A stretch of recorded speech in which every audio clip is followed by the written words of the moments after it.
بہت پرانے زمانے کی بات ہے۔ ایک شہر میں دو بھائی رہتے تھے، قاسم اور علی بابا۔ دونوں ایک ہی باپ کے بیٹے تھے، مگر قسمت نے دونوں کے لیے الگ راستے چن رکھے تھے۔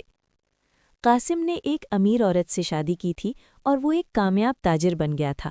اس کا گھر بڑا تھا، نوکر چاکر تھے، قیمتی کپڑے اور سونا چاندی اس کے پاس بہت تھا۔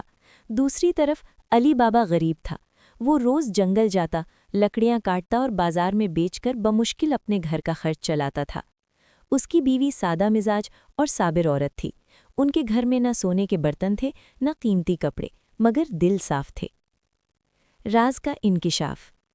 ایک دن علی بابا حسب معمول جنگل میں لکڑیاں کاٹ رہا تھا کہ اچانک اسے گھوڑوں کی دوڑتی ہوئی آواز سنائی دی۔ وہ گھبرا گیا۔ اس نے جلدی سے اپنی گدھیوں کو جھاڑیوں میں چھپایا اور خود ایک اونچے درخت پر چڑھ گیا۔ کچھ ہی دیر میں 40 مسلح ڈاکو وہاں پہنچے۔ ان کے چہروں پر سختی اور آنکھوں میں چمک تھی۔ وہ ایک بڑے پتھر کے سامنے رکے۔ ان کا سردار آگے بڑھا اور بلند آواز میں بولا، "کھل جا سمسم"۔ یہ الفاظ سنتے ہی وہ بھاری چٹان ہٹ گئی اور ایک خفیہ غار کا دروازہ ظاہر ہو گیا۔ سارے ڈاکو اندر چلے گئے۔ علی بابا حیرت سے یہ منظر دیکھتا رہا۔ کچھ دیر بعد وہ واپس آئے۔ سردار نے کہا، "بند ہو جا سمسم"، اور دروازہ دوبارہ بند ہو گیا۔ جب سب چلے گئے تو علی بابا درخت سے نیچے اترا۔ اس کا دل زور زور سے دھڑک رہا تھا۔ اس نے ہمت کر کے وہی الفاظ دہرائے، "کھل جا سمسم"۔ دروازہ کھل گیا۔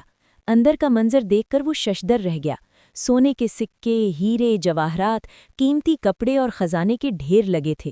یہ سب ڈاکوؤں کی لوٹی ہوئی دولت تھی۔ علی بابا نے لالچ نہیں کیا۔ اس نے صرف اتنا سونا لیا جتنا اس کی ضرورت کے لیے کافی تھا۔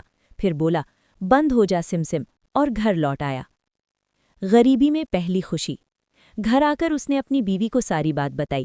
پہلے تو وہ ڈری، مگر جب اس نے سونا دیکھا تو خوشی سے اس کی آنکھوں میں آنسو آ گئے۔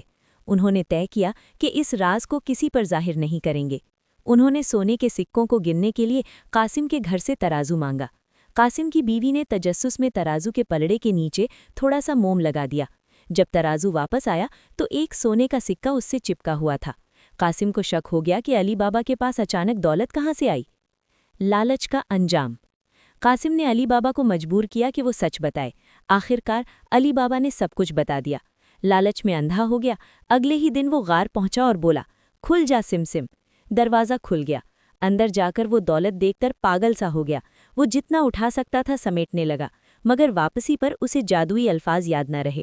وہ بار بار غلط الفاظ دہراتا رہا، "کھل جا رم رم"، "کھل جا جم جم"، مگر دروازہ نہ کھلا۔ اسی دوران ڈاکو واپس آ گئے۔ انہوں نے قاسم کو پکڑ لیا اور اس کا انجام برا ہوا۔ مرجانہ کی عقل مندی۔ جب قاسم واپس نہ آیا تو علی بابا کو فکر ہوئی۔ وہ غار گیا، جادوئی الفاظ کہے اور بھائی کو مردہ حالت میں پایا۔ وہ اسے گھر لے آیا اور خاموشی سے دفنا دیا۔ مگر ڈاکوؤں کو شک ہو گیا کہ کوئی اور بھی ان کے راز سے واقف ہے۔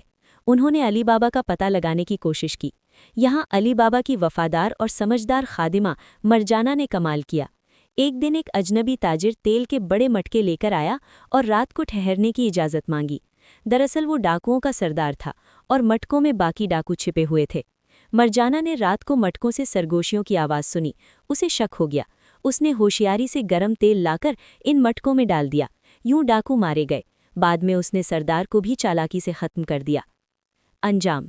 علی بابا نے مرجانہ کی وفاداری اور بہادری کو سراہا، اسے آزادی دی اور عزت کے ساتھ اپنے بیٹے سے اس کی شادی کر دی۔ اب علی بابا امیر تھا، مگر اس نے کبھی غرور نہیں کیا۔ وہ ہمیشہ سادگی سے رہا، محتاجوں کی مدد کی اور اپنی دولت کو نیکی کے کاموں میں لگایا۔